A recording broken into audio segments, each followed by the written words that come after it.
السلام علیکم ورحمۃ اللہ وبرکاتہ۔ الحمدللہ رب العالمین والصلاة والسلام علی اشرف الانبیاء والمرسلین نبینا و رسولنا و حبیبنا و امامنا محمد وعلی آلہ و اصحابہ اجمعین، اما بعد۔ یہ کسی ہمارے بھائی نے پوچھا ہے کہ نماز کے لیے جب انسان کھڑا ہوتا ہے تو اس کے پاؤں کتنے کھلے ہونے چاہیے، یعنی دونوں پاؤں کے درمیان کتنا فاصلہ ہونا چاہیے۔ دیکھیے، اس سلسلے میں عموماً یہ بات دیکھنے میں ملتی ہے کہ لوگ افراط اور تفریط کا شکار نظر آتے ہیں،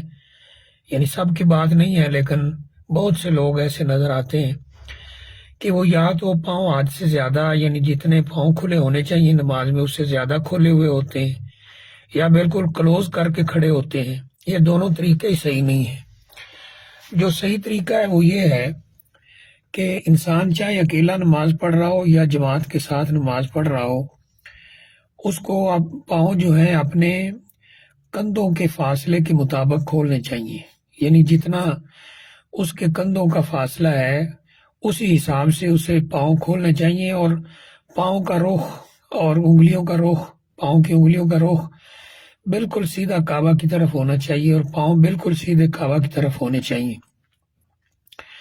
اگر تو انسان اکیلا کھڑا ہے تو ظاہر سی بات ہے کہ وہ اتنے سے پاؤں کھولے، بالکل سیدھے رکھ کر نماز پڑھے، اور اس میں کوئی ایسا اسے پرابلم نہیں ہوگا انشاءاللہ۔ اگر وہ جماعت کے ساتھ پڑھ رہا ہے تو پھر جماعت کے اندر تو حکم یہی ہے کہ پاؤں کے ساتھ پاؤں ملایا جائے، کندھے کے ساتھ کندھا ملایا جائے، لیکن اگر کوئی پاؤں نہیں ملاتا ہے تو اس کے ساتھ پاؤں ملانے کے لیے پاؤں کو زیادہ کھولتے جانا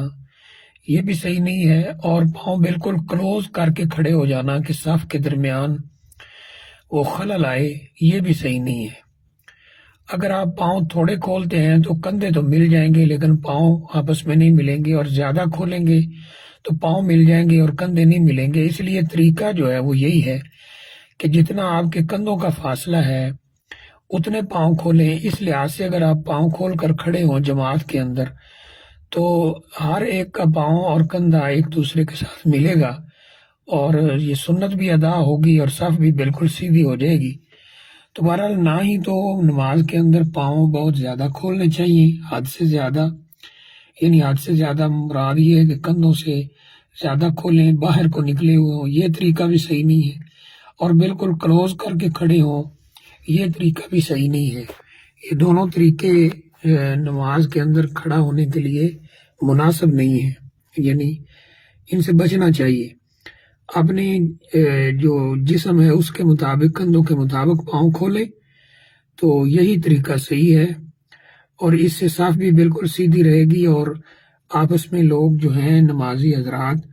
وہ مل کر بھی کھڑے ہو سکیں گے۔ اگر بالکل کلوز کیے جائیں گے تو یہ بھی غلط ہے، بہت زیادہ کھولے جائیں گے یعنی اپنے جس سے اور جسم سے زیادہ، تو یہ بھی غلط ہے۔ یہ دونوں طریقے جو ہیں یہ صحیح نہیں ہیں۔ واللہ اعلم بالصواب۔